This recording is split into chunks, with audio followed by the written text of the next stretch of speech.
Hello, everybody. Welcome to the Cult Bar. I am one of the hosts who forgot to put an intro in the show, so welcome to the show. We're Hey, having our Renee, how Bill are you? O'Reilly moment. Yeah, it happens. So, how are you, Renee?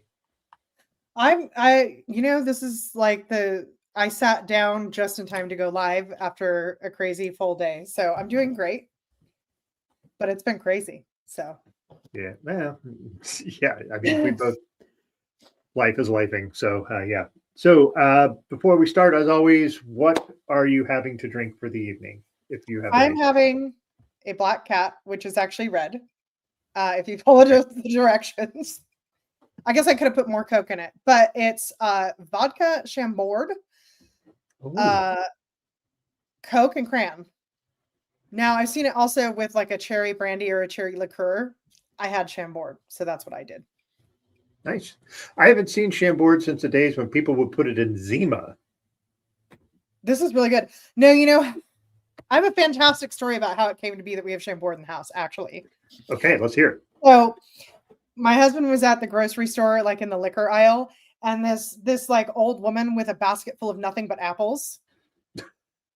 I She's swear Chuck to you. Wendig's buddy, or Wait. We've been calling her the drunk Baba Yaga. She comes up and he's looking at that screwball whiskey that's peanut butter, and she oh yeah, goes, yeah. "Get Chambord, mix it together. Tastes like peanut butter and jelly." And then she just walked away. And he was like, "Pretty sure that was a witch. I'm going to do what she says." And in fact, Chambord and Screwball, delicious. And now we have a bottle of it in the house because how often are you going to drink a peanut butter and jelly sandwich? True. I think that sounds awesome actually because I love peanut butter and jelly. It's my favorite I just sandwich. love it. It's like the most insane Baba Yaga experience you can have in a grocery store. This is like a woman with a cart full of apples telling you what It's like elixirs to buy. a liquor sprite or one of the Yeah. Fae is wandered in a liquor store or something. So I'm glad that's good though. So I'm glad that tastes good. So I just made something up because I didn't have time. So I made a drink called the cat's ass because it's probably gonna taste like ass. But Oh, so it is, as I mentioned before, my mom for Christmas decided to give me 2 bottles of Crown Royal, which I never said I liked, and never been something I've gone out of my way to drink. So I have 2. So I'm trying to come up with ways. So I, like you, I had a day and I was busy, and I just was like, I'm mixing it with Sprite, and we're gonna see. So we're gonna see if it's any good or not. So Crown Royal and Sprite. I think I drank this underage at some point. Yeah.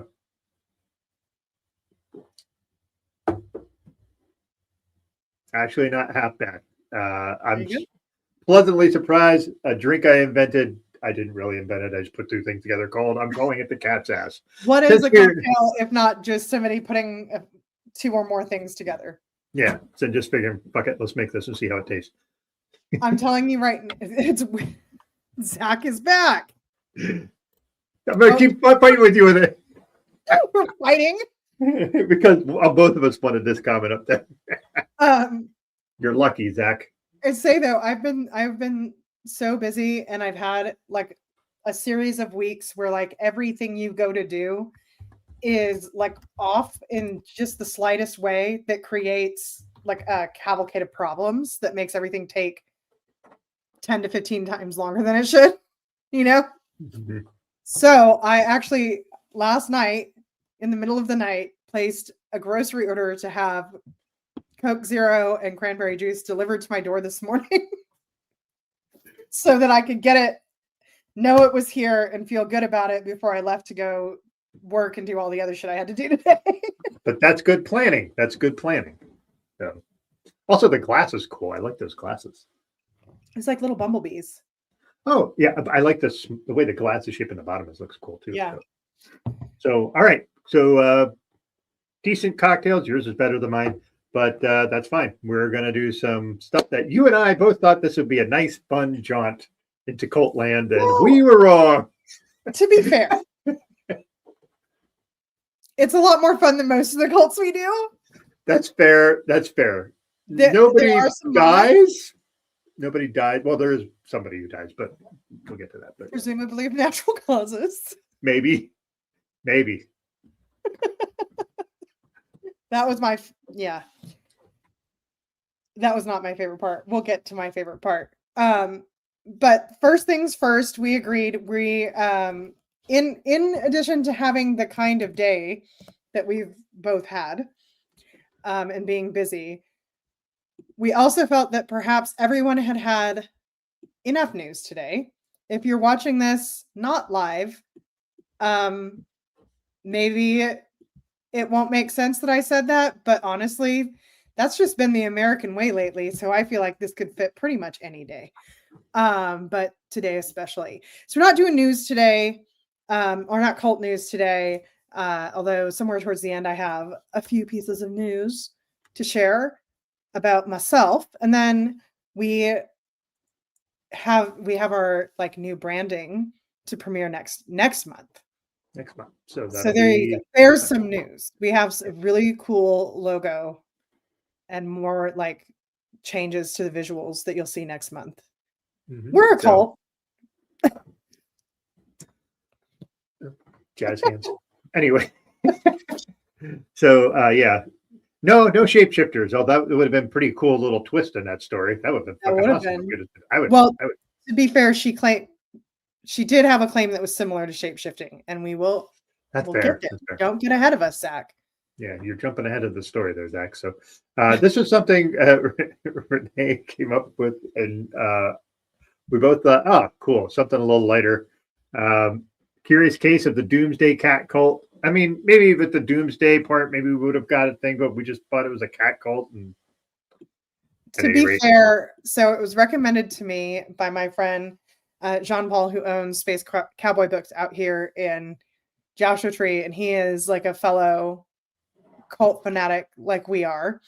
Like we've been talking about taking a field trip to Unarius. Like so I should have understood that for him to be like, this is a really great like hour of television, probably if it's cult related, like there's more to it than just a lot of cats. I should have probably guessed that. Yeah. Also, this was part of a 6-part series on the ID channel, which is now owned by HBO, because why not? Everything's owned by some fucking one of 3 entities anyhow. Anyway, right. But there are 6 episodes. The previous one was actually part of the psychologist or psychiatrist that Ruby Frankie's was. Yeah, and we actually. My husband and I just watched the longer documentary that just came out about her too. Okay. Yeah, I didn't get to that yet, but yeah, I was just I remember her. She was part of that. Yeah, that was not great. There's a new one called Evil Influencer, and it's basically the same story that we covered here on Cult Bar, but focused on Jody Hildebrandt's side of it and what was going on at Connections. And it was very interesting. I recommend it if you followed the Ruby Frankie story at all or watched our episode on it and you were like, what the fuck? Because this lady, this psychologist was problematic. To say the least. To say the very least. And this gets more into like the crazy stuff that she was doing and the way that she was influencing people in her group, not just the stuff she was doing with Ruby Frankie. There is a lot of the scenes that you might be familiar with from the other documentaries that are pretty hard to watch regarding the kid who escaped. And I just found it like the neighbor who the kid knocked on the door, when you hear his 911 call and you hear the way he's breaking up and freaking out, like you don't even have to see, which they don't show, thankfully, but you don't even have to see it to know that it's horrific. So that got me in the documentary we watched for this show. That got me in this follow-up documentary. I think it's just one of those things, like it's not fun content, but it is a very interesting other angle on this very weird and tragic story. Yeah, so there's a little strange banter going on. Of course, Zach is bringing the energy. Hey, man, we love when Zach comes on, but sometimes that shit gets buck wild. That's part of the fun of it. We get our phantom third host. Okay, so at any rate, The Curious Case of is like there's 6 episodes. It was only one season. They do all different kinds of interesting stuff. There was one on Usually M. called the Margera. Yeah, Oh. that guy, man. Whew. I didn't. Yeah. Yeah. So at any rate, we're led into this world of Cheryl. Like, what the fuck was her last name? Oh, I got it. Hold on. Ruthven. Ruthven. And it's spelled very strangely. So yeah, Cheryl Walker Ruthven, which I think might be a made up name. It wouldn't surprise me. Because Walker is her married name. Yeah, and it's Walker Ruthven, not Ruthven Walker. So I don't know. But yeah, I don't know. So basically, this doesn't start out as a cat cult. This just starts out as a sort of regular, run-of-the-mill Christian, a little extreme church. Yeah, speaking in tongues kind of stuff. I do love. We get a free, like they show you a little bit of what's coming there in the very beginning, and what we see is this woman, and in the corner is like a permanently mounted and installed like cat jungle gym. And she's wearing a yellow shirt with black cats all over it. And she says that the cat stuff was out of control. And you're like, well, you better fucking buckle in, because if this lady thinks there's too many cats. Yeah. When did you know it was a cult? Oh, when she started talking about the cats. And I'm like, oh. It's like, this lady clearly does not have an issue with cats. No. So obviously there's more to it. Yeah. So, oh man. All right. Let's see if we can kind of lay the groundwork a little bit here. Well, let's go through, I think, our cast of main characters. Okay. So we have Cheryl Walker Ruthven, who is the leader of this cat rescue / doomsday cult. We have her husband, Mark Walker, his second wife, Mary Walker. The cat lady I just mentioned is also named Mary. Little confusing. Yeah, the lady with the black cat shirts. Yeah. Yeah. We have a guy called Rick Madrid, who has a brief relationship with Cheryl, and that we'll get there. It goes way off the rails. We have a guy named Rod and his sister Carol, who might be my favorite person in the documentary, is Rod's sister Carol. She's pretty great. Yeah.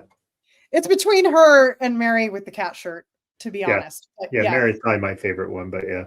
And there's a few other people, but I would say these are the people where the plot points happen around them. So there's a lot of other people who are victimized. There were a lot of other people pulled into this. There were a few of them in this documentary speaking out.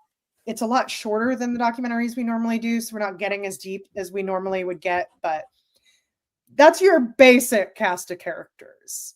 Yeah. Also, I would like to say Rick Madrid. I said it to my wife and she was like, that sounds like a really bad porn name. And I was like, I was thinking like a comic book name, but okay. No, but I could see both, but just like, it just sounds like a made up name, like Rick Madrid or like a WWE wrestler or something. Rick Madrid comes into the ring. Rick Madrid, the conquistador. And he has like the big dumb hat. Oh, yeah, perfect. So yeah, I think we need to make that happen. Have some wrestler become Rick Madrid. But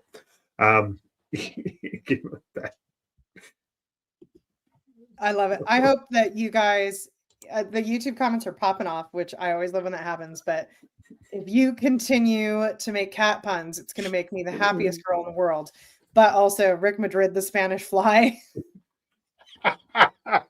I think there was a wrestler back in the day, but when it was a WWF, who was called the Spanish Bob Lisbon. As a Portuguese person, I think that I would have to be a bigger fan of Bob Lisbon than Rick Madrid in the ring. Bob Lisbon sounds like a character in What We Do in the Shadows. Oh, like Bob Lisbon. When they call him Nandor de Laurentiis. We're going way afield here, but this is what's fun. So. Oh, speaking of, we Fuck forgot it, Rick Madrid. God damn you. we forgot to do trigger warnings, and maybe laughing is not the best time to do it, but we do want to get into it before it gets any further. Coercive control, religious abuse, spiritual abuse. There is some really complicated, I don't even know what to call it, with the gay relationship. It's kind of like there's a lot of homophobic abuse, but then there's also relationships that happen, which we see this a lot in cults, unfortunately. So that's in there. The animal stuff is not abusive. It's not even necessarily neglectful, but it is at a point that people had so many animals that it is really problematic. So if you have any triggers around the well-being of animals, animal neglect, animal hoarding, maybe not the episode for you. Mm-hmm. Parental alienation, hitmen, and Doomsday. I think we got it all. Think so. As always, you do mention financial abuse, yes.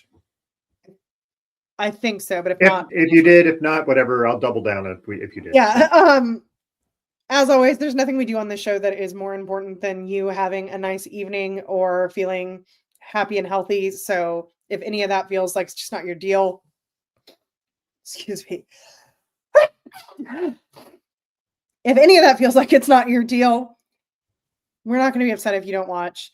I think that might be the first time I sneezed on camera without muting, so I apologize, but I wasn't. Yeah, we all have our failings, Renee. It's okay. It's been like spring weather here, which is making everything bloom. It's like spring where I am right now. It's not terrifying at all from a climate change perspective. Yeah, that's not how it is here. It's still snow, still snow on the ground here and ice, so it's a little different. So, excuse me. So, they really kind of just jump right in on this because it's like an hour and 23 minutes or something like that, which I'm going to say is about the perfect time for me for like a documentary or even a movie. Maybe. Yeah, if you have cat allergies, maybe. Yeah. So side tangent. Just I think movies are too long on almost all the time now. So, but 1 hour and 23 minutes is awesome. So thank you for that. Yeah, I mean, I do like it with the cult stuff when we get kind of a series because you get to go deeper and see a lot of different angles. But as far as like, here's a quick overview of the wildest stuff. Like I loved it. It's been an insane week, so it was really nice to be able to sit down, watch it at the end of the day. In, baby. Yeah.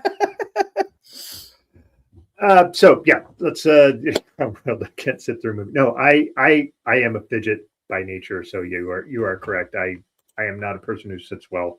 But at any rate, let's try to dig into this stuff. Going on too many ADHD side tangents here. No. Sorry. So Rick Madrid, all that stuff, that's going to come up multiple times in the show. So just be prepared.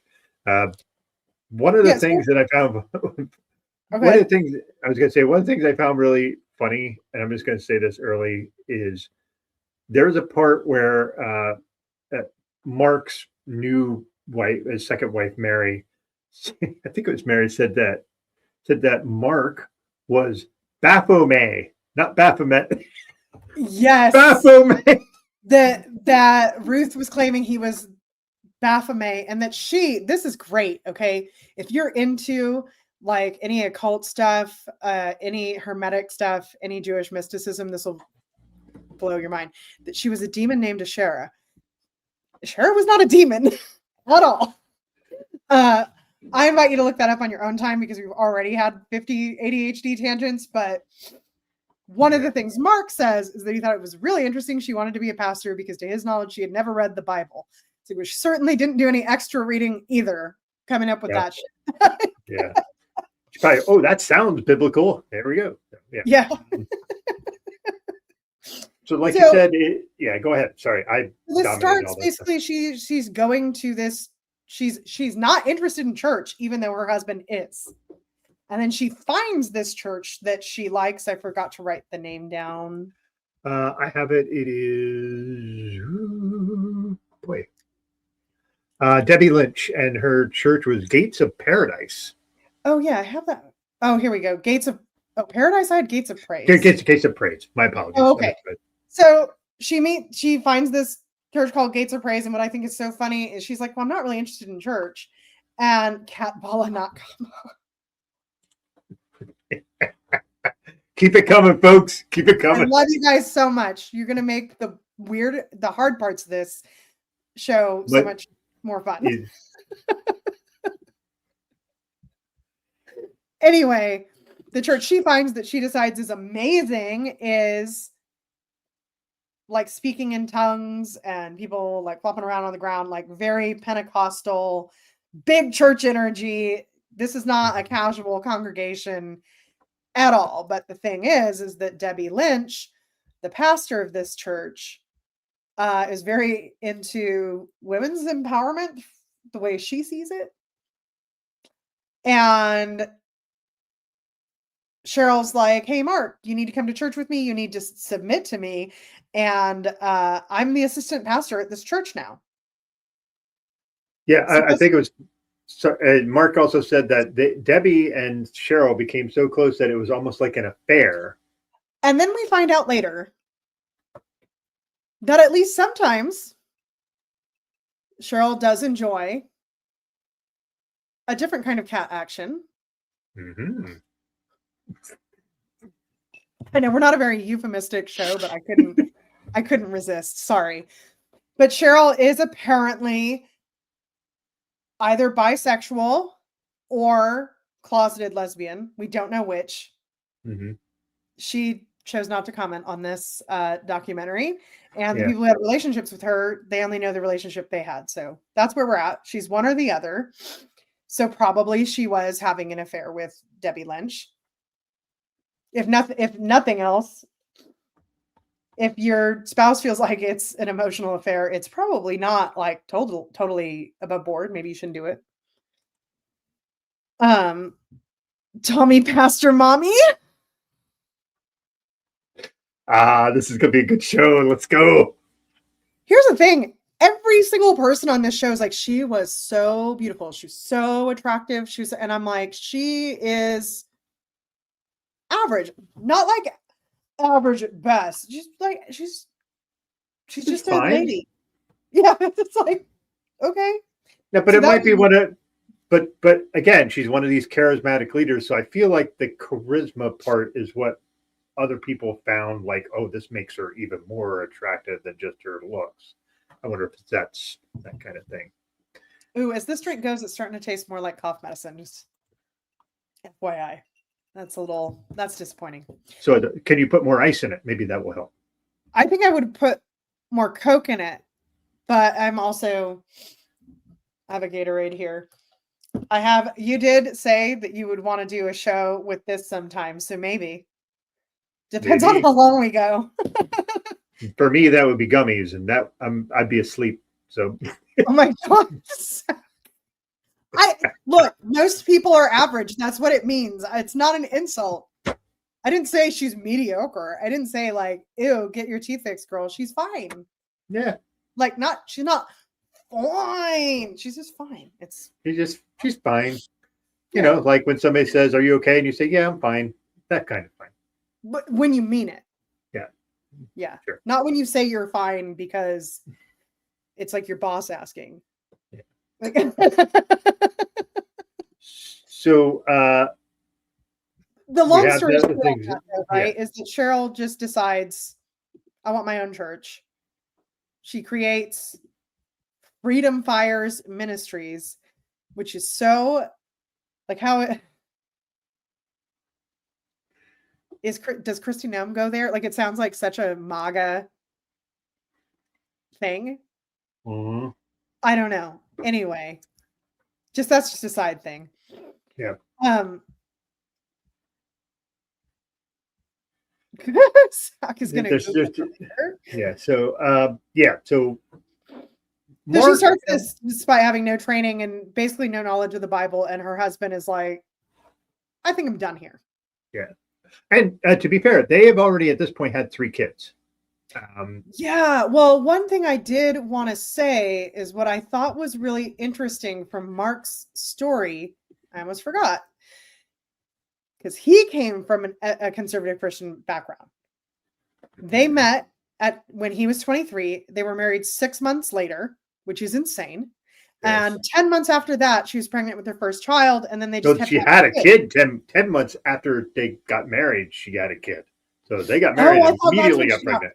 Yeah. No, okay. no. That's when they had their first kid. So before they even really knew each other, they had kids and were married. Because that always works out well.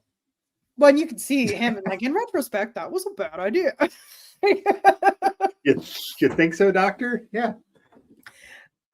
So I do think it's important to remember that, because you're like, okay, but how did he get into this in such a way that he's married to a lady like this? It's like, well, it's easy. He didn't know her when he married her.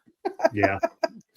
And he talked about feeling trapped and feeling obligated to stay married. All of this conservative Christian stuff that we hear from people in documentaries that involve Christian cults. We hear this a lot. And that is at like that shame around divorce. And like, especially when it's kids are involved, these ideas about like losing access to your kids and stuff like that gets it's very hard for people to break free of that. For sure. Like if you think you're going to go to hell if you leave your wife, even though your wife is starting a cult, like there's a lot that goes into that, you know? And unfortunately, he was correct about how it would affect his relationship with his children. Unfortunately so. Yeah. Which, as a parent, that part of that just that part breaks my heart. But yeah. So they do this whole thing, and after they get divorced, and what was funny is his turning point was that she called the cops and said that he had pushed her and he had never touched her. And while he was in his holding cell overnight, he decided, you know what, enough of this shit.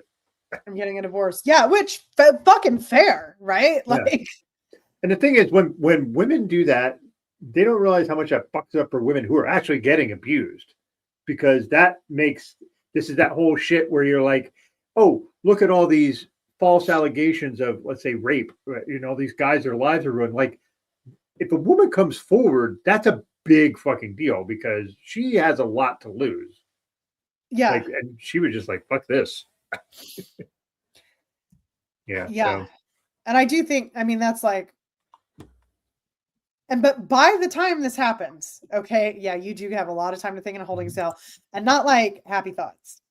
No. I feel like you spend a lot of time like, what choices did I make that led me here? And if the choice is I married a crazy person, there's only one solution. Yeah, unfortunately so. But so they get divorced, and this is when Rick Madrid enters into the actual equation of all of it. But while that's all happening, the end of their marriage is happening. The people at Freedom Fires Ministries have already decided she's a prophet. That's right. So she pretty much goes right into it. And as one of the people in the documentary says, I can't remember who it was, it's like, well, if you make enough predictions, some of them come true. The clock's right twice a day. The dead clock's right twice a day. Yeah, unless you're trying to predict when the end of the world is. And as we see over and over again. Yeah. So, I lost you. Are you there? A fast track prophet. Okay, I think you're back for me. Yeah. So, yeah, you're right. She has become a prophet at this point. What I think is funny is they found her bringing in like other pieces of other religions, like things from, you know, Catholic mysticism and paganism and like all, and she pulls all these things from like Buddhist stuff, and they think that makes her a prophet because she's bringing all these little pieces in of all these other religions, not realizing not at all. But it's basically like amateur theosophy, right? Like we've had a few theosophic cults in our history doing this show, and that's basically what theosophy is, right? It's like, oh, every like icon of major religions, Buddha, Jesus, Muhammad, whatever, they're all these ascended masters, right? And we mix it all together into this soup, and it usually involves aliens. This time, casted aliens. Dude, aliens. I don't have the hair for that, unfortunately, but yeah. Yeah. So anyway, so now it turns into a doomsday thing, which it always does. These people are always obsessed. Yeah. So, I but think anyway, we have a weird lag, so I'm sorry. Yeah, no, I agree. Sorry. So let me go into the Rick Madrid stuff. So Rick Madrid comes into the picture. He is kind of like not the stereotypical guy that comes into this church. All the guys that come into churches, he said, they're not ball. They don't have any balls. They're not real guys. I drive a Harley and I fight people. And I'm like, okay, does that make you a real man? I guess. All right, whatever. But I feel like that kind of guy was like catnip for Cheryl because she saw it as an opportunity to kind of, I can break him and kind of make him what I want. And so what was the one thing he said that he had visions when they were having sex? Oh my God. This part was so fucking weird. So he was like, I had visions when I was with her, which I was like, maybe they're like praying, whatever. And then he's like, and when we made love, I would close my eyes and we would be like flowing through rivers and going down waterfalls. It's like this very, and I'm like, was she drugging him? Yeah, that's what I thought. I was like, did she be like just a little acid in the cocktail or something? Like, that's weird. Oh my God. Yeah, it was great.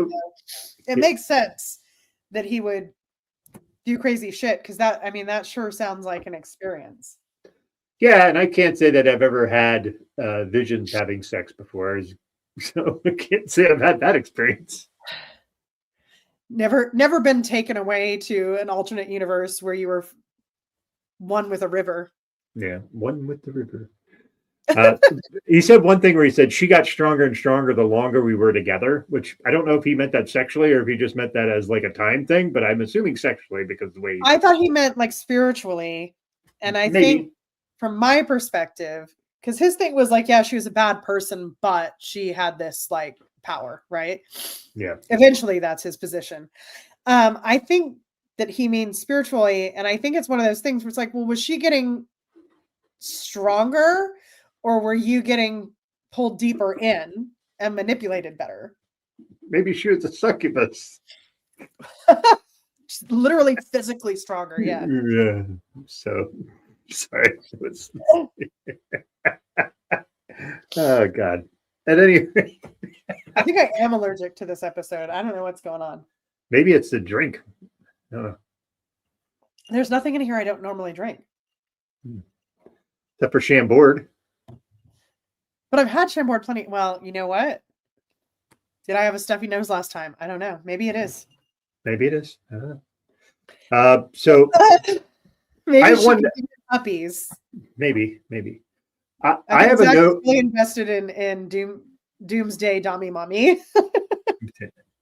I did have a note in here that I was watching her. They would do snippets of her sermons. And why the fuck is she doing this all the time? Like she's directing plane traffic. It's the two fingers. We're going to do this. And what are you going to do? And just like, what is that? So, like if you get like a master's in divinity, like a real. No, I don't know that because I don't know what the word is, like a real pastor, like a nationwide church or a worldwide church, you go to school to be a pastor. And you get a degree in being a pastor. And as part of that, you get training in how to give a sermon. And I think she had no training besides like hanging out with this other pastor who seemed pretty out there too. Yeah. I think maybe she thought she was doing what she saw other people do. Like, it's rude to point, so instead of Maybe like, if I double point, it's okay. yeah, like rather than, your Toastmasters stuff of like how much you should gesture or Hey, Toastmasters, you're bringing in Zach's world there. Just be careful. or like, on Community, you give them a sandwich, like, she was like, you direct air traffic, like It was like in almost all the sermon clips, she was doing this and just like, okay, whatever. Just sorry, that's just something that bothered me.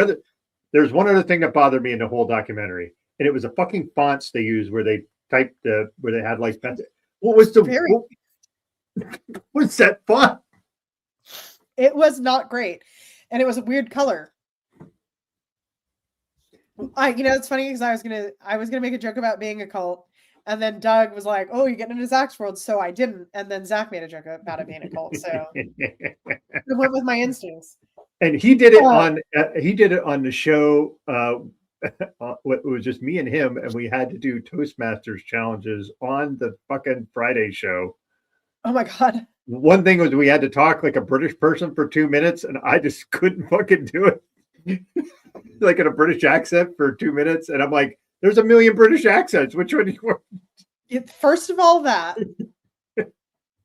Second of all, everyone always starts British and starts drifting into like Australian or like or Jamaican. Irish. Yeah. Anyway, that's a weird one. First, for 2 minutes, be really offensive. Be a little xenophobic for 2 minutes. At least they said British accent, not like, now do it like Speedy Gonzalez. Oh, God. Maybe that was the next one. That was the show that we did that almost went 4 hours, which I still think remains the longest show we've ever done. But we're not going to do a 4-hour cult bar because everyone would just cease to be watching the show. Well, and we'd probably be asleep. It depends on how much influence we gain over our followers. That's fair. Fair. If we ever do a 4-hour. Oh, Renee just dropped. So anyway, let's do some little background while Renee pops back on the show here. Since we've been so off on the other stuff. Renee's back. I accidentally clicked my keyboard when I was gesturing. I got too into gesturing and gestured myself right off. Are you sure you didn't hit your penifer or whatever people call the pen? No, I didn't. I wiped dust off the trackpad and actually clicked it. Okay, so I was going to start getting us back on track since we've been a little bit of far afield, but all right, so we Rick Madrid, and this time Cheryl starts talking to him. This is where she starts getting him in the mode of, hey, we need my ex-husband Mark needs to die. He needs to die. He needs to die. He needs to die. And just like she kind of reinforces that. No, to the whole congregation, to the whole congregation, including their shared children. Yeah, the children, like telling them to pray for their dad to die. Yes. I don't know how you live through knowing that's happening. I don't know. But during this time, Cheryl decides to borrow some AR-15s because, they're just standard hunting weapons, I guess. Right. But so that while they're shooting guns, she's like talking about how far away it is, like as a means to like insinuate to have, like she's going to snipe Mark, I guess, is kind of the insinuation. Is that what you got out of that? That's what I got out of it. Yeah, it seemed like she was kind of playing both sides, right? Like plausible deniability to most people that, I mean, he's just going to drop dead of natural causes. Like he's going to die in his sleep. God is going to smite him, whatever. But then to other people, like, so we both know he needs to die. What are your thoughts about that? Like, yeah. What do you think about this? Yeah, that was, and that was like the thing with Rick, right? And I think it's very interesting with him is that he's deep in this shit enough to be sitting outside of Mark and Mary's house, watching their comings and goings, getting briefs. Greg, we will get to the cats. We're getting there. It does need more cats. This is how we felt watching it, right? We're like, I thought this was about cats. Yeah. Yeah, the first 45 minutes, there's no cats. And I'm like, this sucks. I want more cats. I know. I was promised like shitloads of cats, but don't worry, there will be so many more cats than you could even imagine. More than you could shake a stick at. You can't swing a cat without hitting a cat in a minute. Anyway, so he actually gets to the point of sitting outside their house with the rifle in his hands, watching Mark and Mary in the driveway, puts the scope on them, and then just has this realization that this is terrible and he shouldn't do it. Which, to his credit, he doesn't do it, and that pretty much immediately leads to him deconstructing, right? Where he's like, well, if she's right and he needs to die, then why would I feel like God himself told me not to kill him? Why would I divine intervention telling me not to do this if she was right? And if she's wrong about this, what else is she wrong about? Basically was his kind of stance on it. Yeah, and it is interesting that he did that. Well, God stopped me from doing this, and in my brain, I'm like, now you just had a crisis of conscience, and that's a good thing. Yeah. So I do think that if you believe in something bigger than yourself, it's okay to give it credit for that, as long as what it's doing for you is keeping you from killing people and not encouraging you to kill people. Yeah, that's good. Not killing people is good. Let's just. I think we're good on this show, kind of putting that as part of our stance. Is that not? That's one of our hot takes. One of our controversial positions on Cult Bar: murder is bad. Power.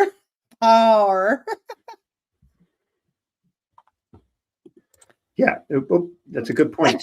And we're fighting again. Okay, but yes, this is a great point, Zach. Like, so many people don't follow the trail. Yeah, we see it all the time in the documentaries we do here, and unfortunately, we're seeing it with nearly constantly in our day-to-day life here in the U.S. that people just cannot do the math once they realize that something's up. We do see a lot of people just pivot, like, I'm just not going to look at that or think about that because I like all of this over here, and so let's pretend that it's not happening. So he did do that. And people also don't want to be wrong. Yeah, and I think, like, when you think about how far she convinced him to go, the fact that that he was like quick about it, I feel like says a lot. Yeah.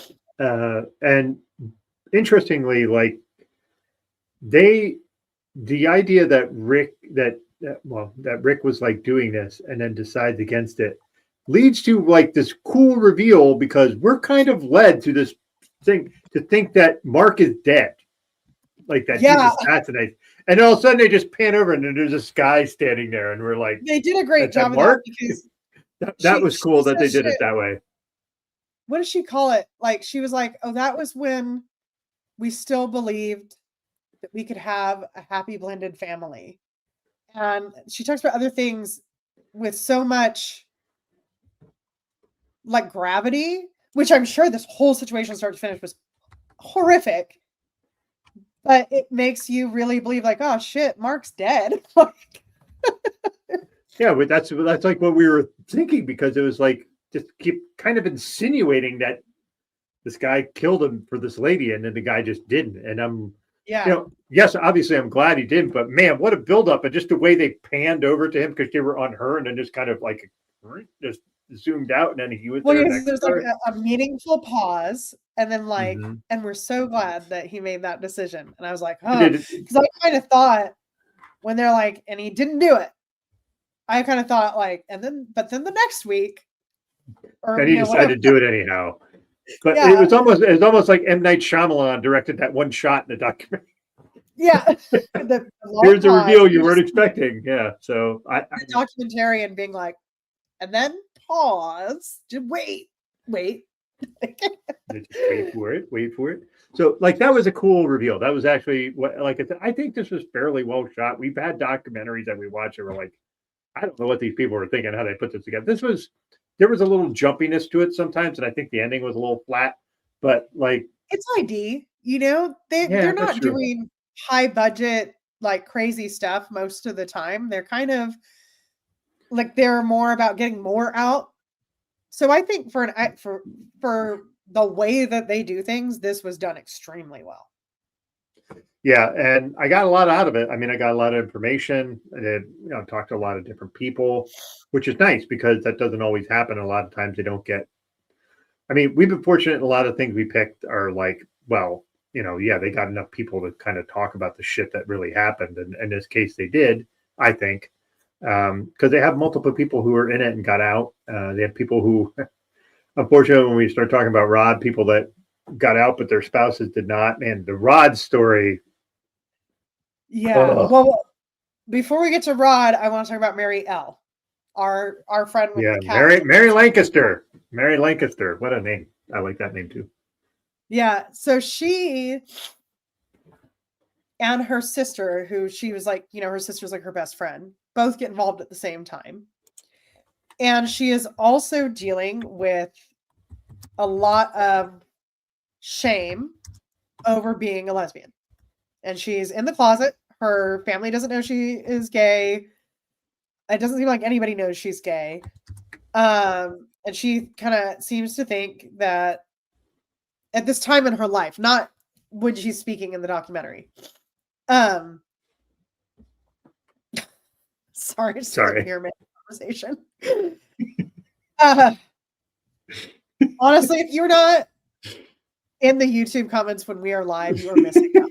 You are missing out. You are missing out. So anyway, she's dealing with shame about her homosexuality. She's going to this congregation with her sister, and Cheryl is up there talking about how homosexuality is a sin. You can't do that. It's bad. All of that. But then she starts having a very close friendship with Mary Lancaster. And she says, like, she feels herself falling in love with Cheryl. And sure enough, eventually Cheryl's like, we should kiss.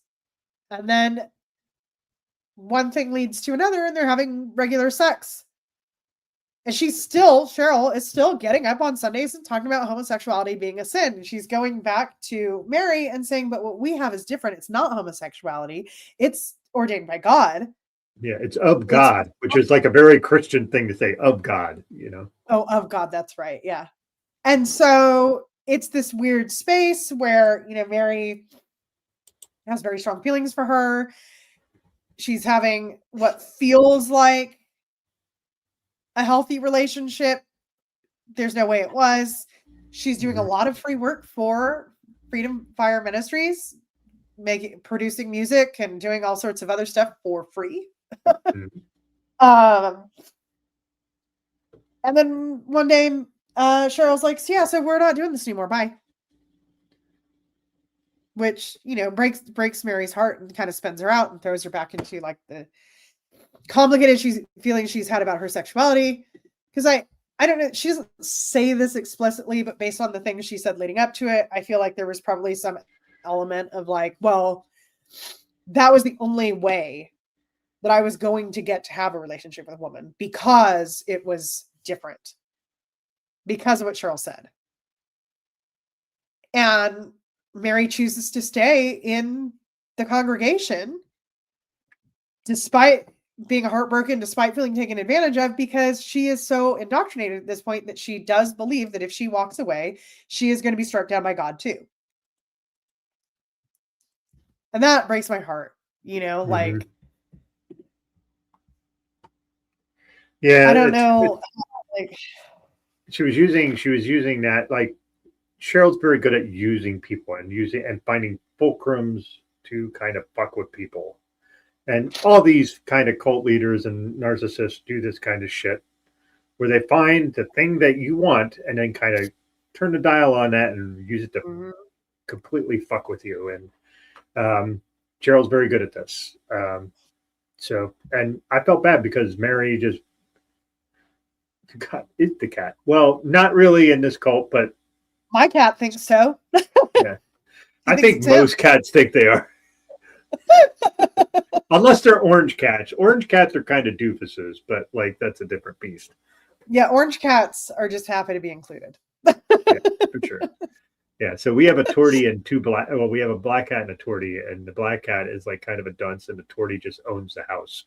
So I understand. Yeah, black cats have some of that same orange cat energy, right? a little bit, yeah. So a few things here. So one of the things that I saw that so we have all this stuff going on with Cheryl trying to get Rick to kind of assassinate her ex-husband. He refuses. She kicks him out of the church. He kind of goes his own way for a while. And then we have this whole thing where the church, like Mary Lancaster, is like, so at one point, the whole congregation goes to see the movie The Da Vinci Code. Oh, which yeah. I was like, this part. religious people going to see The Da Vinci Code is fucking wild because that is so not good for Christians at all. Well, but remember, they're Christian, Buddhist, yes, they're like Kabbalist. an amalgam, yes, of all of them. They're whatever works in the moment, I feel like. Yeah, so what's funny is with the Da Vinci Code, which for those who haven't seen or read the book, the big twist at the end is Mary Magdalene wasn't a whore. She was Jesus' wife, according. Which, again, if you know anything about like anything that biblical scholars actually believe, nobody with real knowledge of the Bible thinks that Mary Magdalene was a whore. Yeah, almost all. And there's also talks about her having actual books that she wrote for the Bible that were excluded because she was female. Yeah. We can go. So yeah. I will. One little sidetrack here. So when the Bible got put together, it was just put together by consensus, right? It was like, well, this is important. This isn't important. This we feel like is what God wants, and this is we don't. So you can actually read those books. They're in the Apocrypha. Mm-hmm. And I think there might even be some stuff in the like the Enochian books about Mary Magdalene or from her perspective. I'm not a biblical scholar. This is just something I like dip in and out of because it's interesting. So full disclosure, I could be off base a little bit here, but I find it really funny that she like draws on these things like, oh my God, this is so groundbreaking. And it's like, well, no, it's not to anybody who like has studied the Bible. Yeah, which she very clearly has not. So even the way she I'm gonna use the word sermonizes, that's not a word. The way she delivers her sermons, like the wording she uses is not the way pastors usually use sermons. Like it's not at all. Like listen, I'm not Christian. I've been to plenty of Christian services in a variety of denominations. Dominations was a misstep there on my wording, but pretty accurate. But they don't talk like that, and they don't do that with their wording and how they talk about the Bible and everything. So it's not the way she does it. It's not just a stupid 2-finger thing. It's also the way she words stuff. It's not. It's also her voice. I'm sorry. Mm-hmm. I had the hardest time. Her enunciation is off. Like it's not how you would normally hear a sermon. But it also seems to like highlight the bad parts of her voice and drown out any parts of her voice that are like not grating.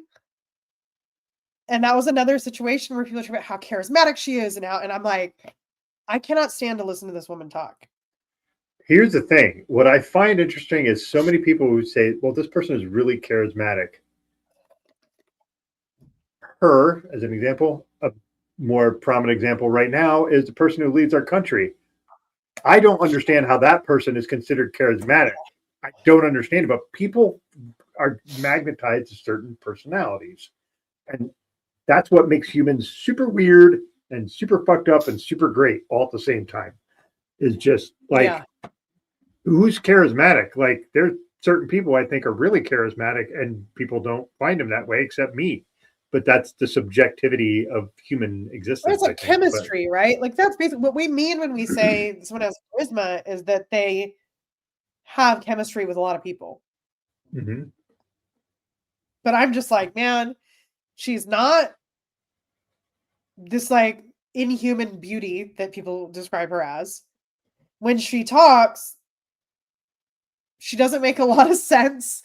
She enunciates things really weird. She's pointing and whatever, and her voice is grating, and it's just like I don't get it. I don't get it. Some people, you hear them talk and you're like, I don't like what they're saying, but I could see if I did like what they were saying, that I would like it even more hearing it from them. Yeah, there's certain people. There's certain people that do this sort of.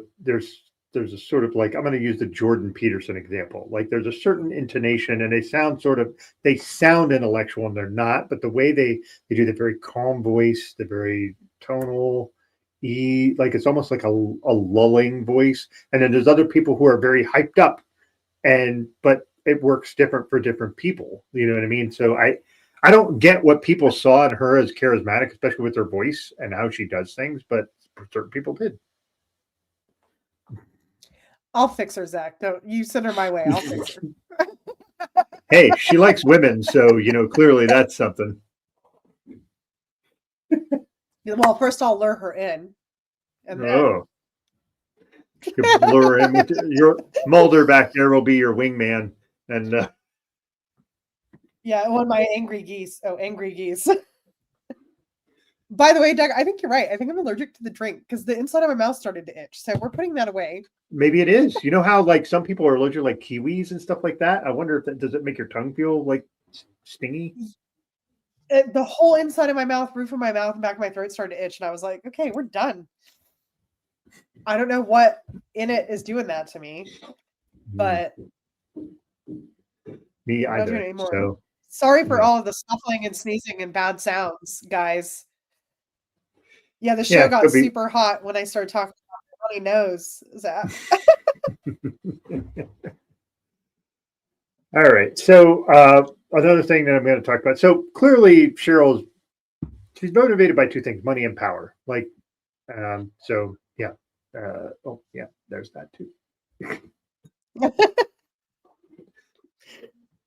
So one of the interesting things was not really interesting, just like a side note, was when Mark was talking about how when he was with Cheryl when they were married, that she would spend money more than he could make, and he goes, "And I made a pretty good living." And I was like, "Okay, so he made a decent living."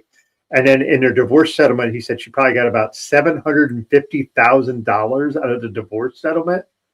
Yeah, and I'm like, "What? How much money did he have that she burnt through? If that, yeah." And he lives on. The other side of it, though, too, is I think that he said including property and stuff too. So, like, the house is included in that. But clearly, he's not doing bad. His interview was on the deck on the lake behind his house, like when he was sitting on a dock, behind his house. Like, regardless, those kind of people don't live in the same stratosphere as us with the money stuff. So, but regardless. She was very clearly motivated by money and power, which many people are, to be clear. But like, she would take it to a degree where she got all that, and then of course they immediately pivot to her demanding tithes of the people in her church, and her congregation was not big; it was like 200 people. And what did she use it for, Doug? Plastic surgery and tit jobs. Plastic surgery and boob jobs, baby. I am composing a song in my head right now, thanks to Zach. I was trying to get on YouTube to comment, but it's not working. Who's the bisexual bitch with a mouth that itches? No. With a mouth itch? I don't know.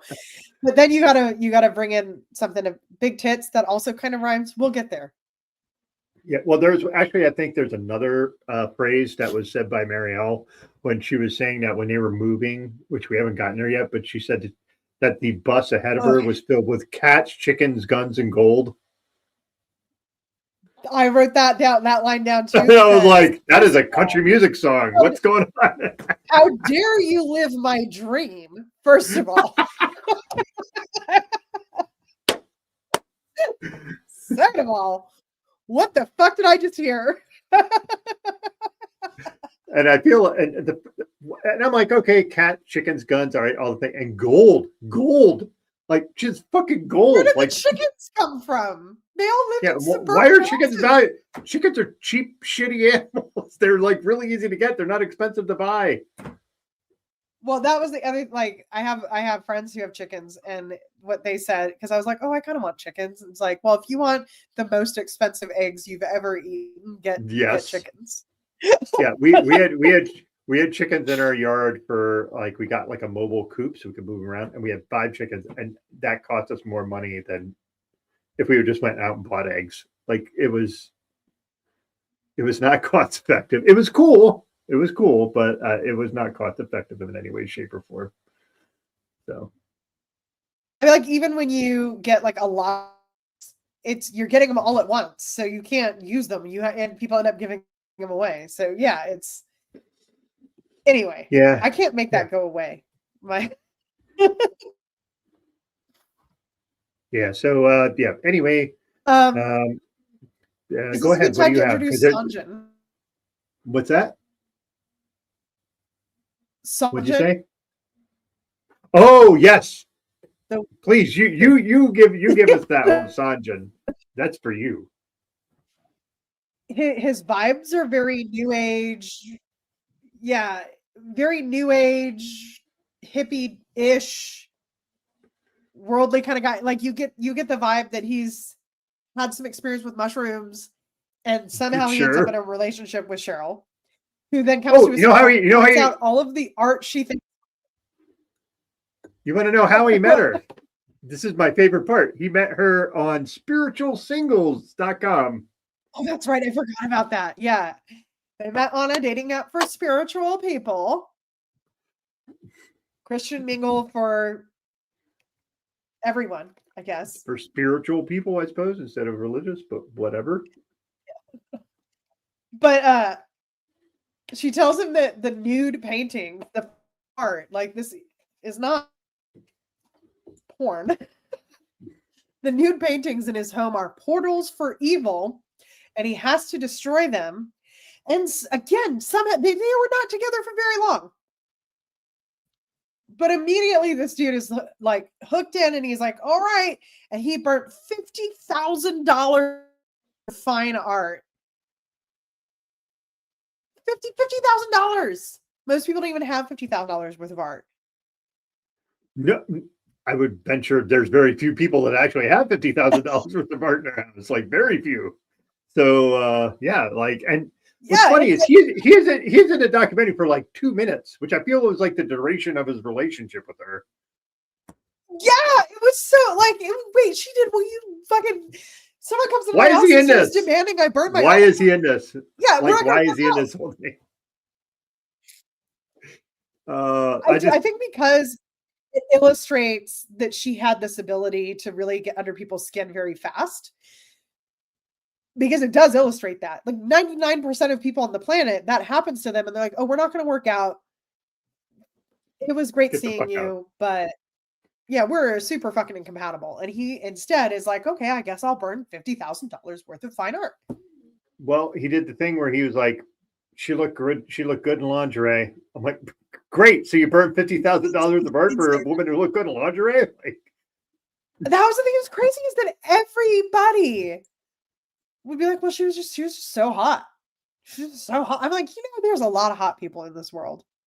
Well, a lot, yeah. A lot of hot people in this world. Most of them are not that insane. Yeah, most of them aren't quite burn things that you have around the house.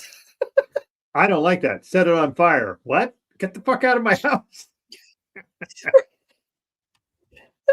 Oh my God.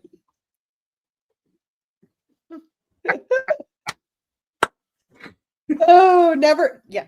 Never burn 50K for a 5. You heard it here on Crowbar first. Life lessons by Renee. Never burn 50K for a 5.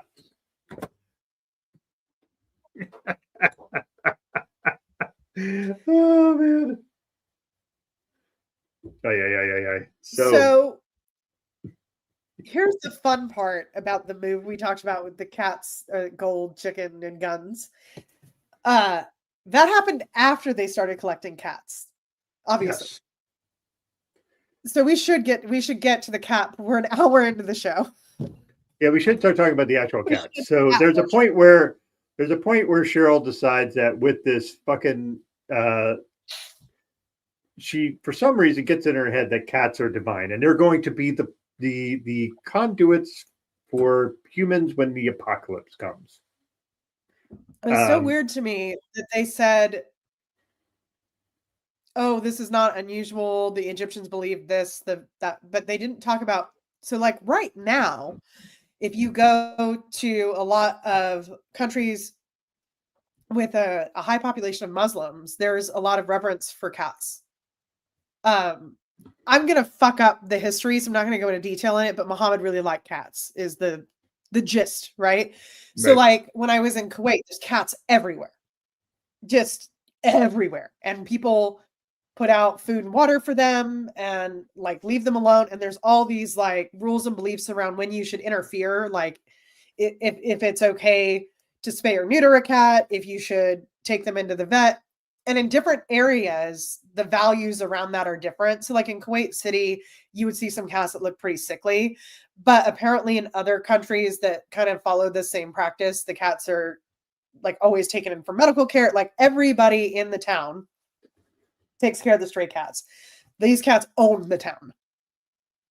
And so I thought it was really weird to be like, yeah, you know, the Egyptians, like ancient Egyptians, it's like, no, like this happens right now. And she's pulling in every like bits and pieces of every religion she can think of. Like, I don't know, like the idea that you have to take care of as many cats as possible is an idea that exists in the religious world, the greater religious world, like right now.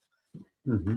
So just FYI, because I enjoyed the hell out of taking pictures of cats in Kuwait. I bet because cats are cute. But yeah, so basically now let's set the stage for this though, because her thing, what she did is she would have her and her people will go to shelters, pull the cats that were on the to kill list. That's how they said it. And then they created a thing called Eva's Eden, which was like this cat rescue that was kind of a nonprofit that was very clearly a money laundering operation for the. So basically, what would happen is she would implore all of the folks who went to her church to say, you have to adopt these cats. These cats are their saviors when Armageddon comes, but you must get them from Eva's Eden. And each cat was $75 to adopt. You were on the hook for any spay, neutering, all that stuff. You were on the hook for all the food and litter, and you had to buy the food and litter from Eva's Eden on top of it.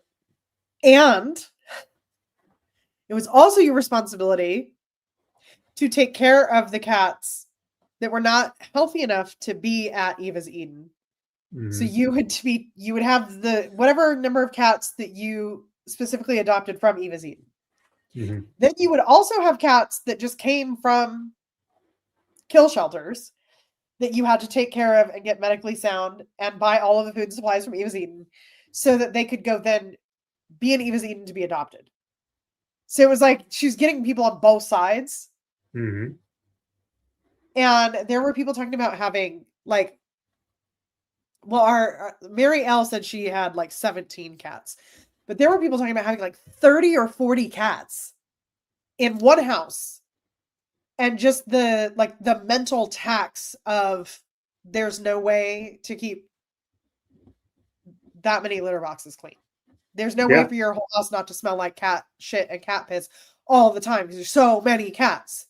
Mm-hmm. And I was saying, like, I watched this with my husband. I was like, you know, the rule is you're supposed to have one more litter box than you have cats. Mm-hmm. So if you have one cat, you're supposed to have 2 litter boxes, 2 cats, 3, so on. Very few people have homes large enough to have like 51 litter boxes and also 50 cats and also their family. Yeah. Like there's no way that they even had adequate litter. It's just not possible. Like, physics won't allow it. Like, Well, tell you that it's like for those folks who have never had cats, cat pee reeks. It is ammonia. It is just the worst smell. And the thing is, depending on the cats, like when we get cats, we always get female cats and we get them spayed because less likely to spray. If you get male cats, good luck because their natural inclination is to spray and mark territory. And like I can't imagine what it's like in that. Yeah. Under stress, they spray more under stress. And if there's a lot of competition for resources, which, again, I don't care how much cat food you have. When there's 30 cats, those cats feel like there's competition for resources. For sure. So, yeah, it's, yeah. So, basically there's there's one lady who was like, I think her name was Connie. And, she had like 6 kids and they had like fucking 20 something cats. And I'm just like, how are you doing that with kids like that? Your house is unsafe because it has to just be filled with ammonia, and that's not safe for people to breathe the whole time. So it's not safe to breathe, and also at that point, it's in the air, it's in your clothes. Those poor kids had to go to school smelling of cat pee. There's no possible way that they didn't. It's just in the air, and they were told, "You Zach." That's why you can't have cats. That's why your wife said no. Anyway, these people were told that you get up in the morning, you clean all the litter boxes, you feed all the cats, you take care of any of the needs that the cats have, and then you're allowed to take care of your kids. Yeah, the cats are the priority over anybody else in the family, including yourself. And that was, I think it was Connie who said she just broke down. She couldn't handle it anymore. She went to a friend and said, like, I can't do this. Like, there's too many cats and my kids have to come first. Like, I can't keep putting my kid behind 30 cats. And her friend, patted her back and held her while she cried and then went and told Cheryl. Yep. And then Cheryl immediately was at that lady's house, knocking on her door. Yep. Thankfully, Connie and them left. But I do have a question for you. So Connie had her husband, Ricky, and we see later on where she's talking to her daughter. Is it Farah? Farah was her adopted daughter. They adopted her when she was 6, and they left. And they did this thing where they went into the guys that Connie's father-in-law had Alzheimer's and needed to go say goodbye to him. So they packed everybody and went and drove to Louisiana and never told them. But there's this, like, they're in this church or some sort of thing set up to look like a church. And Connie is talking to her daughter, Farah, about how she's sorry and all this stuff. But Ricky's not anywhere around. Is Ricky dead? Did they get divorced? Like, what the fuck is going on? Like, sometimes. Or maybe Ricky just didn't want to be on camera. I think it's probably that he didn't want to be on camera. I think that if they had ended up divorced, it probably would have come up.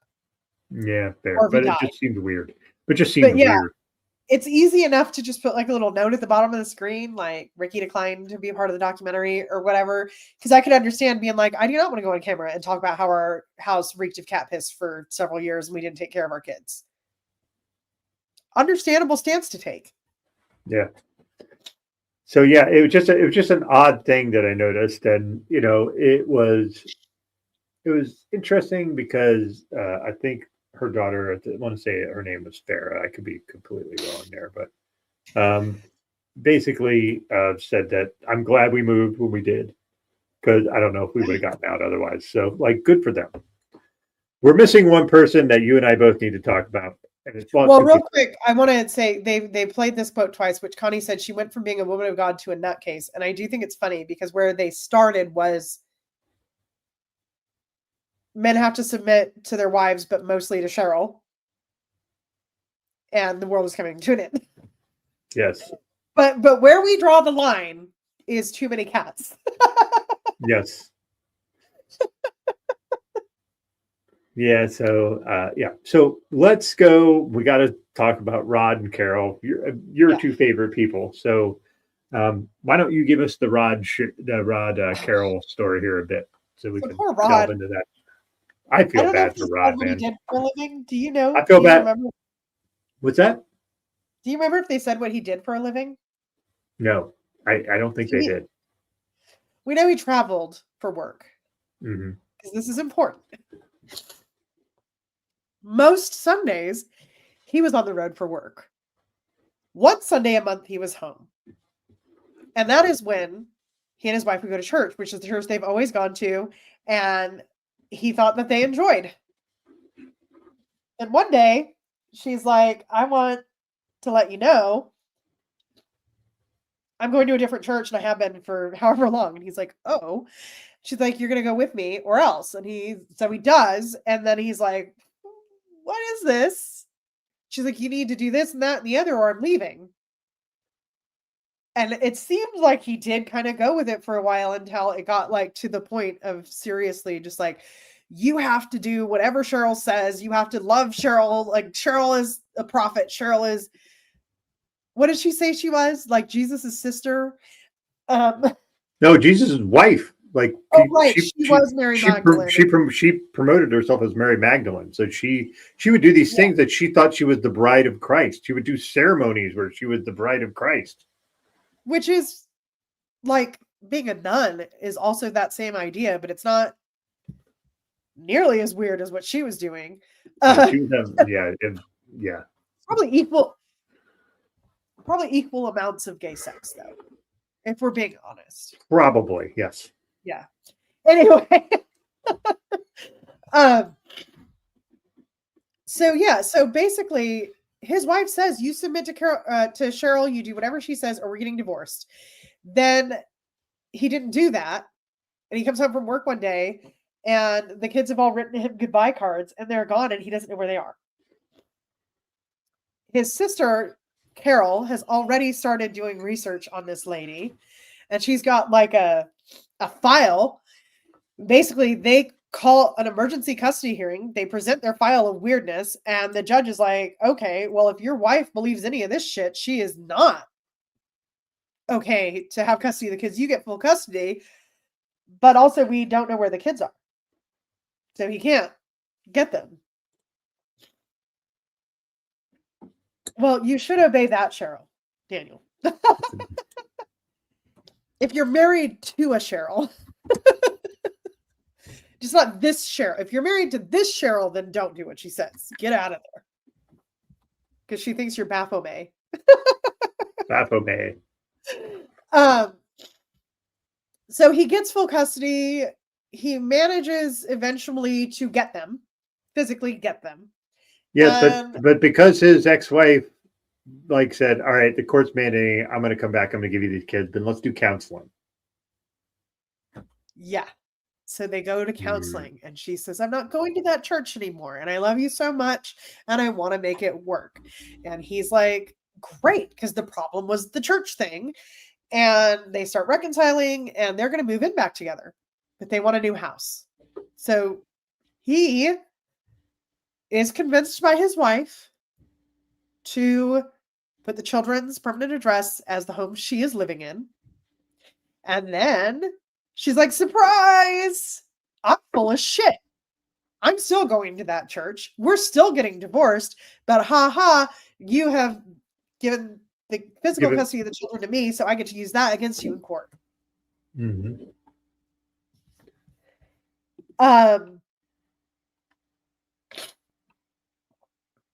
Yeah, I just don't know. Like, that's another situation, kind of like what happened with Mark and his kids, which, what the hell, man? Like, I don't know. It feels so convoluted. Yeah, but at the same time, there's a cunning and awfulness to what she did. Oh, yeah. I think she was like, I'm going to pretend I want to do this, and the end goal is, can I convince him to make the primary residence for the kids my address? Oh, yeah. I think she was coached by Cheryl. Uh-oh, Doug's allergic to my drink too. No, that was a sneeze, and it was just bursting. But no, I think that she was coached by. Well, we don't know that Carol was a 5. We didn't see her. We have no. Carol's a sister, I don't know sorry, what yeah, I don't know what Rod's wife's name was, but I yeah. forgot. So Yeah, anyway, Rod's wife, ex-wife, was a piece of shit. So there's that. We can establish that. But let's talk about Carol, because Carol is his sister, and Carol's a badass. We like Carol. So Carol's like on a mission. She's a blues brother. She is on a mission from God. She is going to take Cheryl down at any and all costs. She is getting all the fucking receipts. She's finding out like all the craziest shit that Cheryl said, done, influenced other people to say, do, whatever. This gets picked up by an online newspaper. A podcast gets started. Like the world is gonna know. And then this is the twist, right? This is how Mark and Mary Walker find out that Cheryl tried to get Rick to kill them. yeah, because Rick, out of the fucking ether, shows up on this podcast called The Opportunist. Never heard of that podcast in my life. And basically confesses to conspiracy to commit murder. Just on a podcast. It's like, yeah, she wanted me to do this. I decided not to because God intervened. The craziest part about this is that then Mary and Mark and Rick become friends. They were friends before this podcast, though. Like, that's like, oh, okay. Hey, I got the timeline mixed up. So he didn't tell them? I don't know if he didn't tell them or he just was like, I'm ashamed, but like they didn't discover this on the podcast. Maybe they became friends after the podcast. I was under the assumption they were for a while. He does the podcast, and then for several months, things are generally fine for him, and then he dies. It was 1 month. Oh, I thought it was like 2 or 3 months. Because I see it. Well, one person said a month after the podcast, he's dead. Maybe they had their timeline mixed up. Whatever. But regardless, Mary, Mark's current wife, made it seem like they were friends for a while, not like recent. Well, I also wonder though, like if because of this very specific and strange situation that they had a closer friendship than you might have under normal circumstances. Because she also said, like, she said they were friends, and then she's like, well, we had something like a friendship. Like she kind of, like it was unique. And I can see why. I mean, he was going to kill her husband. So, yeah. Because the other side of this is that in this big timeline where all of this is going on, Cheryl does pack up her cats, her chickens, her gold, and her guns, and all the members of her congregation and move to Tennessee with and her kids. Yeah. Who she did not have custody of. But she kind of did. Well, they had 50-50 custody, and she played the parental alienation game, and she kept them more than she was supposed to, etc. And they were, they hated their dad. They literally believed he was evil. Mm-hmm. But when she moved when her daughter was 18. Remember, right. Mark said, I'm looking forward to seeing you for your 18th birthday. The only thing I want to do is see that. I got a present for you, blah, blah, blah. And the custody arrangement was like, she cannot do or move or do anything until the daughter's 18 and graduated high school. And that was kind of the through line there. And that's very typical of custody arrangements. Ask me how I know. I forgot that it was her 18th birthday. But anyway, ask me how I know that. Yeah, because then he shows up to the house and they're not there. And he tries to get a welfare check done. But because of whatever reason, they call Cheryl and not the adult daughter. And he's like, well, but she's the one that I'm worried is abusing my daughter. So why would you take her word for it? Well, they said that actually you're an abuser and like you're the abuser and blah, blah, blah. And you don't have a right to this information, basically. Yep. So what was funny is then I think Carol's one's like, well, I think she saw her up top assets, the cop. Carol did say that. I thought it was hilarious. I mean, she spent a lot of other people's money on them tits. But the point of the idea of like, it was 18 and when they graduated high school, and when he couldn't find his daughter, he called her. She didn't answer her phone because the phone was dead. Called his ex-wife, phone dead. Son's phone dead. He goes to their house. The house is completely empty. He talks to the school where his daughter goes and goes, "Oh, didn't you know she graduated a month early?" So she graduated a month early so they could fucking hightail it somewhere, and they didn't know where she was.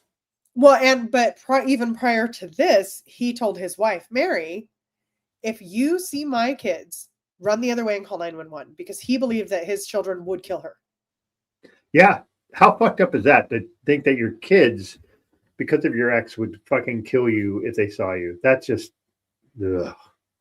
One of the hardest parts for me is when he says, well, nobody wants to think that their kids are evil. And then he kind of just lingers there because, however many years of coping and processing and probably therapy to come to the realization that like they took their mother's side and they are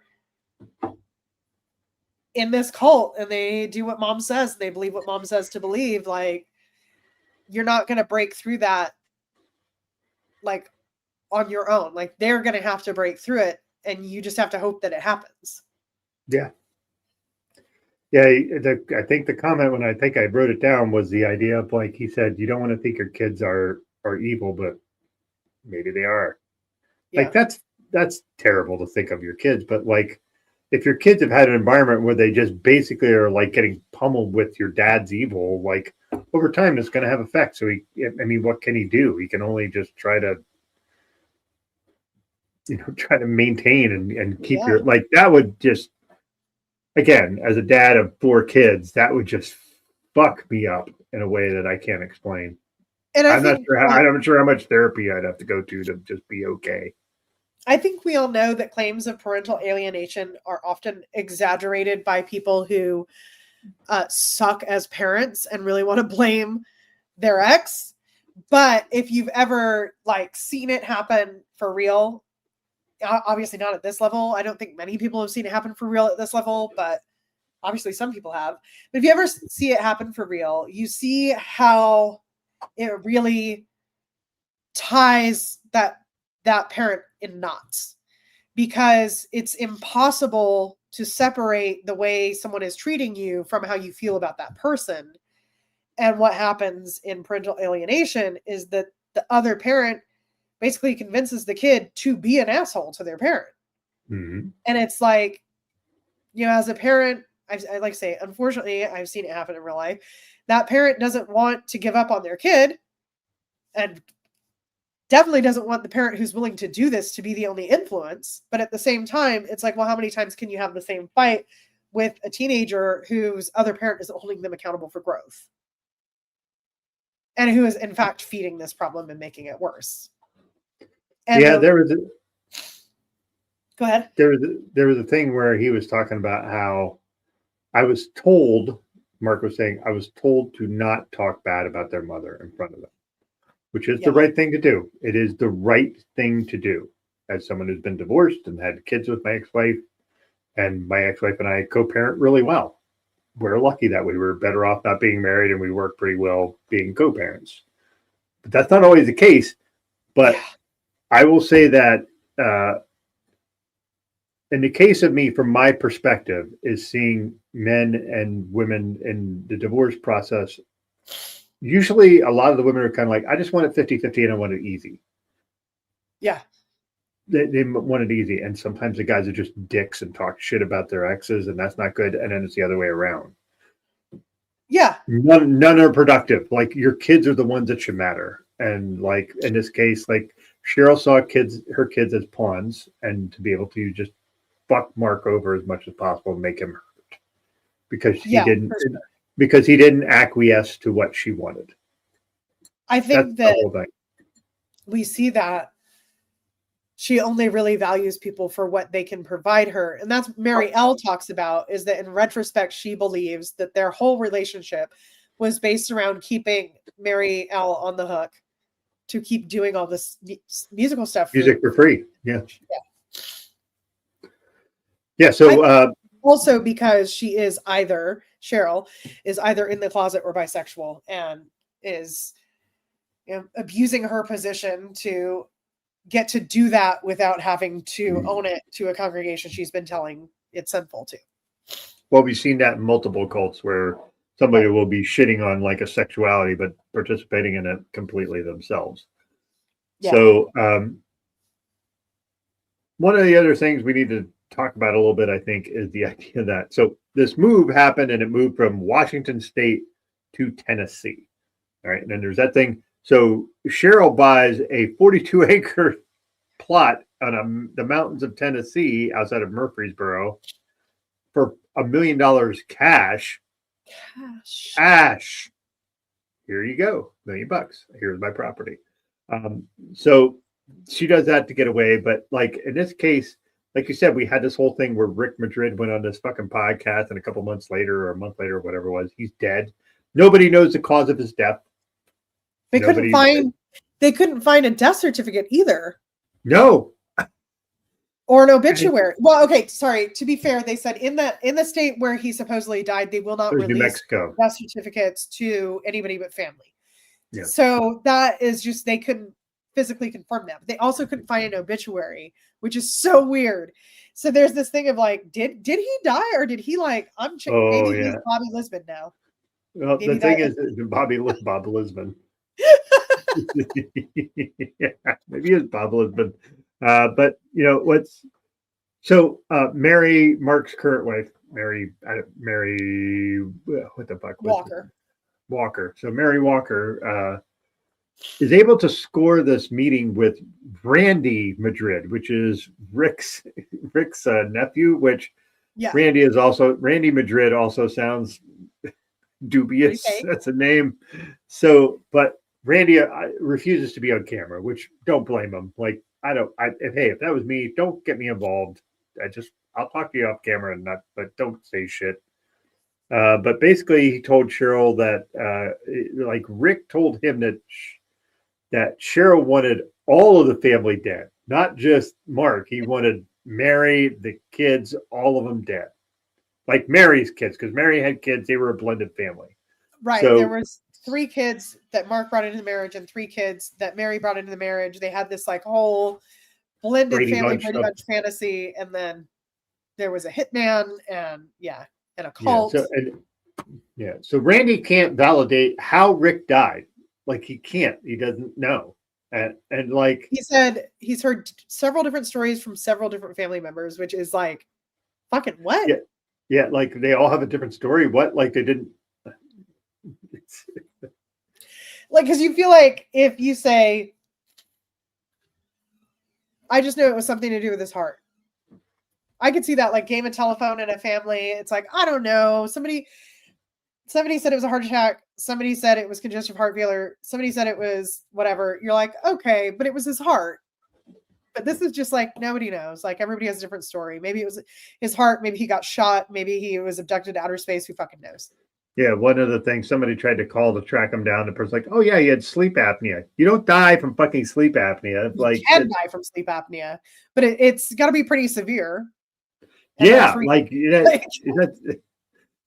like most people don't die from sleep apnea. We'll say it. Most people unless they are murdered for how loud they're snoring. That is fair. That's a fair point. So yeah, you may or may not live with somebody with sleep apnea who may or may not have almost died from sleep apnea before they got a CPAP machine. Yeah, and what's interesting is all the people who kind of got out of the cult were saying about Rick Madrid's death were like, Cheryl had something to do with that. They're all like on board, or at least it's very suspicious. Like, I think that they might be unreliable narrators in this case. That's could be because fair. She had so much power over them specifically that it seems like she could do this or that. You know, she could pull all these crazy things off. But it does seem, I don't know, my gut, based on nothing, is that he faked his death. That he realized after he said that he did this stuff that she was going to come after him. And he's like, changed his name and is in like Costa Rica or some shit. Yeah. I wouldn't doubt it. And he was like, I'm like kind of this free spirit guy. I totally, hey, I'm just going to take a new identity. Fuck it. I'll just go somewhere else. Like, Yeah, because I mean that tracks with there not being an obituary and with everybody in the family being like, oh, like he died in a car accident, he died of sleep apnea, he died of a heart thing. Like, I don't know. He just yeah, changed his name to like Bob Rob Lisbon. Jones or some like very actual name sounding name and disappeared. Yeah. So a couple other loose ends here. Marielle does end up being able to get out. She is at a point where she's like, because she's musically gifted, she taught herself how to play piano, like just all this stuff. Like that's somewhat like, there's many talents people have. Like I'm partially deaf, so music stuff isn't going to work for me because I don't hear well enough. But like people who can do that shit just fascinate me because can't sing, can't play instruments. And people they just pick that shit up and be like, yeah, I'm just going to teach myself how to play piano. Like Jesus Christ, like that's fascinating. But she decides to start like producing stuff and ends up meeting another woman and like tells Cheryl, hey, I fell in love with someone else. I'm leaving. I'm done. And Well, but Cheryl's she's like able starts, to move in with that girl. Oh my God, it is a day. yes, salute. But she's able to move in with that. When that woman basically says, Yeah, she just kind of drops it on her. So like, I'm in the middle of this and I don't know how to get the fuck out. And that person's like, leave, come with me. Like, just do that. yeah, And, I think but, that's yeah. And Cheryl's just like, starts love bombing the shit out of Marielle. And's like, well, you can't leave. I need you. And finally she just leaves and good for her. She gets out. She still loves cats, just not 17 of them. So, yeah, I love that. I was really, honestly, it's really nice to hear that because I feel like that could change a person's relationship to pets in general, let alone cats. Because especially this idea that like the cats came before everything. yeah. I mean, I just like the idea of cleaning the litter situation for 17 cats is just like yeah, we have 2 cats and when I go clean I clean the litter box every couple days and it's just like God, like every once in a while there's a litter box in my teenager's bathroom and every once in a while I'll go in to use the bathroom and like it's right directly from the toilet and I'm just like, oh my God, you have to go in there and clean the litter box this instant. It's so bad. And that's 2 cats, 3 litter boxes. Yeah. We have 3 litter boxes and 2 cats as well. So yeah, I'm glad she's still into cats. I think that's good. So because cats are cool. I do think it was interesting too. She said, like that relationship, the girl that was like, just move in with me, we will figure it out, that it didn't last, which you can understand, like the stuff that she must have had to work through. She came out to her sister right before she moved into this woman's house. Like she had kept it to herself this entire time that she was gay, that she had this relationship with Cheryl, all of it. So she came out to her sister, which, it sounds like was very good for both of them. Because her sister she didn't share but whatever series of abuses from Cheryl as well. Yeah. And, the trauma of basically this moving in with this woman, this is her second relationship ever. And the first one was this like clandestine relationship with a cult leader who was taking advantage of her. And she's, moving from this impossible situation with 17 cats and afraid that she's going to lose her sister and, trying to deconstruct and feel like she even can leave because she did say, she's like, I thought if I left that I would die. God would literally kill me. That's a lot of pressure to put on any relationship. That's a lot of pressure to put on an old relationship. So I thought it was nice that she spoke fondly of this person and she didn't say anything like negative about the person. Just like, it didn't work out, but it got me out. And, now she's in I think she's happily married, right? Yep. Happily married, you know, has some cats of her own, a reasonable number of cats, and like seems to have kind of, not to speak for whatever traumas that she's had to deal with, but seems to have kind of like the big things that you think would be very tainted, she has managed to Mhm. kind of overcome. Like she can enjoy a healthy and happy relationship. She can enjoy having cats as pets. Like she's can enjoy making music and like all these things that you would expect had trauma associated with them because of Cheryl. Yeah. So good for her that she got out and she's happy and safe. So good on that. So let's as we start wrapping this up here, there's one of the things. It's like, so all this documentary thing comes out. All these people are kind of publicly talking about it, and turns out Cheryl decided, hey, I have this $1 million property in Tennessee, but I'm going to move again. Yeah. I'm going to move. I'm going to move from Columbia, Tennessee, to Columbia, Kentucky. So let's go to the same name town, and they And open. Go yeah, ahead. this part. They opened another animal rescue. This one named Da Vinci's Dream. Da Vinci's Dream. And there's dogs allowed at this one. Yes. Which is, I don't know. I feel like I don't want to imagine more than 3 cats in any situation ever. But I especially don't want to imagine like a gazillion cats and also like 50 dogs. Mm-hmm. That is just, this is like a night. I love animals. And if I had like fuck you money, I would live on a ranch with a shit ton of animals and people to help me take care of them. There still wouldn't be like 100 cats and a bunch of dogs. Like that is so, just thinking about it gives me a headache and stresses me out. Yeah. No thanks. One other note I have: Mark hasn't spoken to his kids in 11 and a half years. Yeah, and that sucks.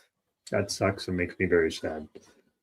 Like I said, if you have kids and you're just like, I like talking to my kids. I don't. Some of them I don't talk to as much because my kids are all adults, so they have their own lives and there's shit going on, and I have shit going on. But like, I try to talk to them as much as I can. But like the idea that you haven't talked to your kids in fucking 11 and a half years.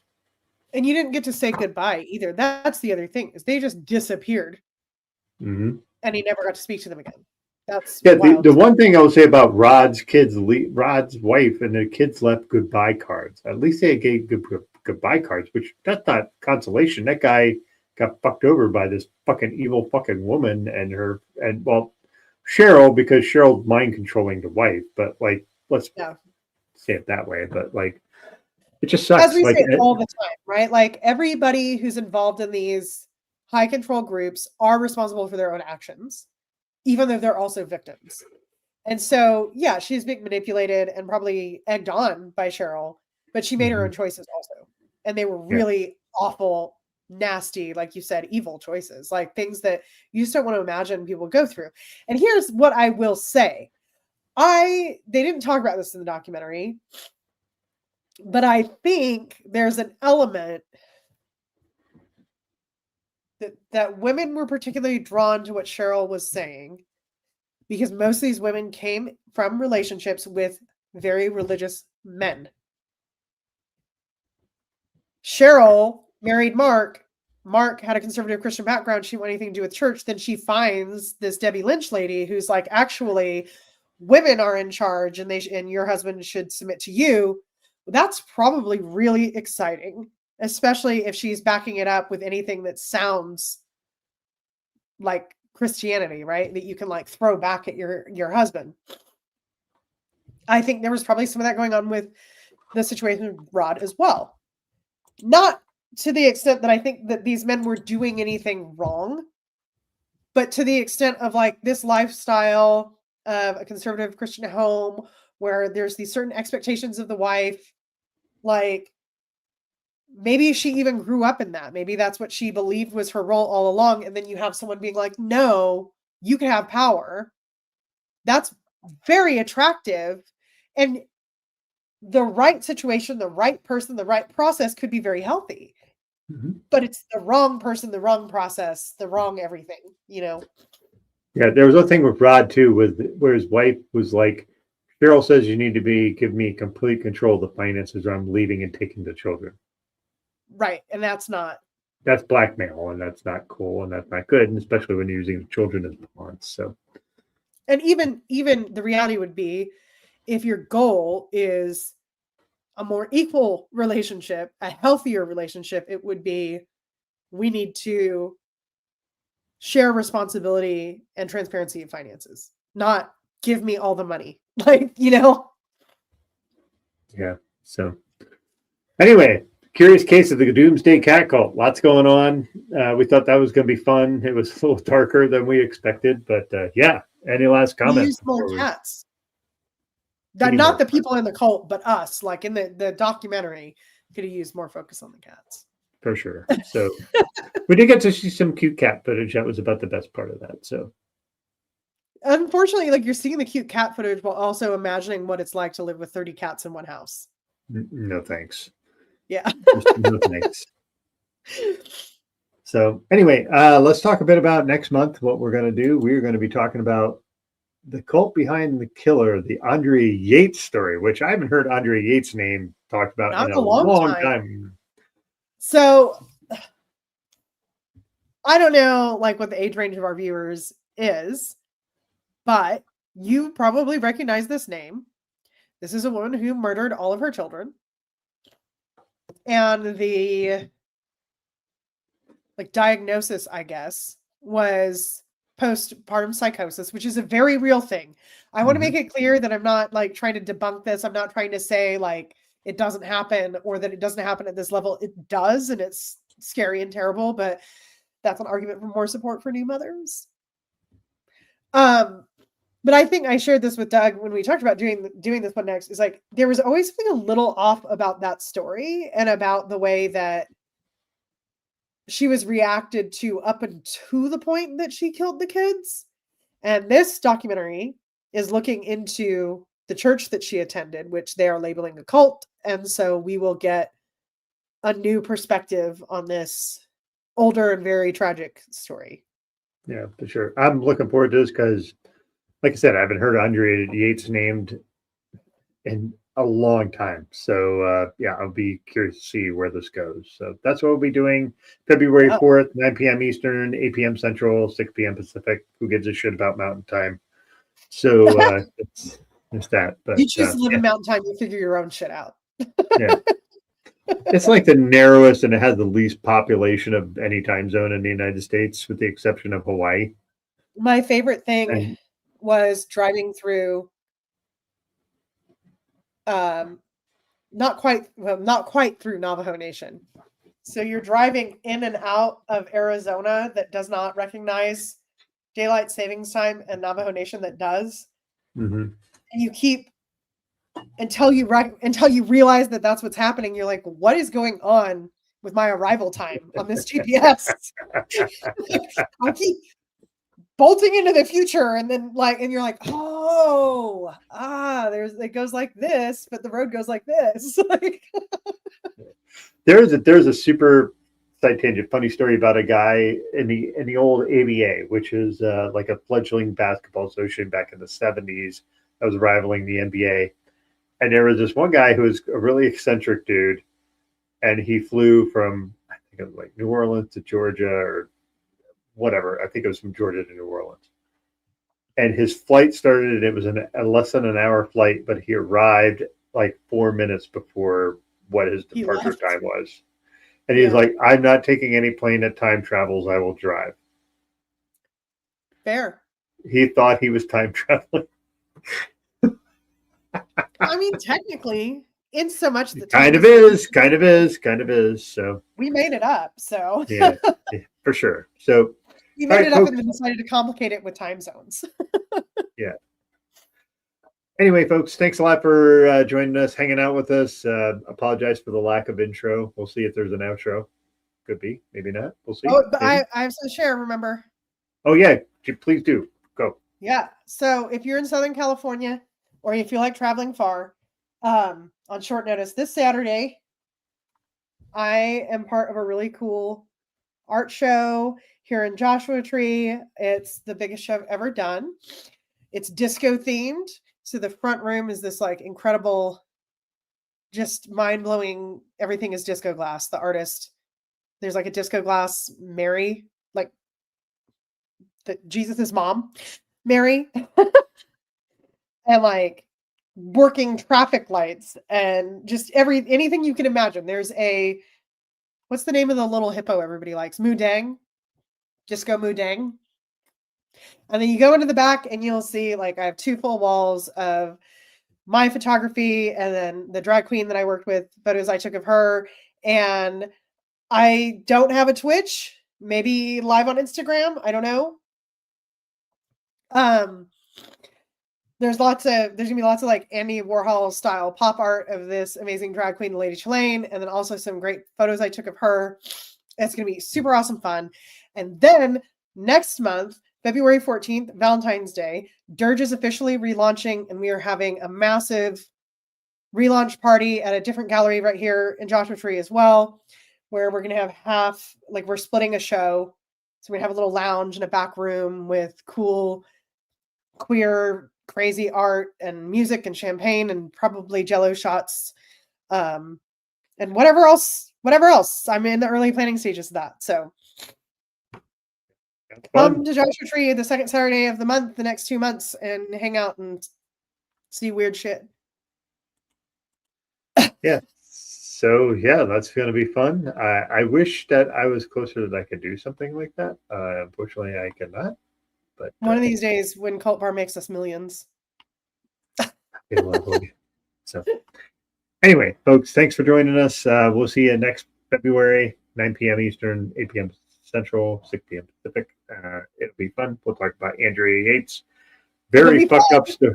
No, that's not going to be fun. It's going to be fucked up, and that's part of our shtick. So do what folks, we do. We do. Anyway, cheers, folks. Take care.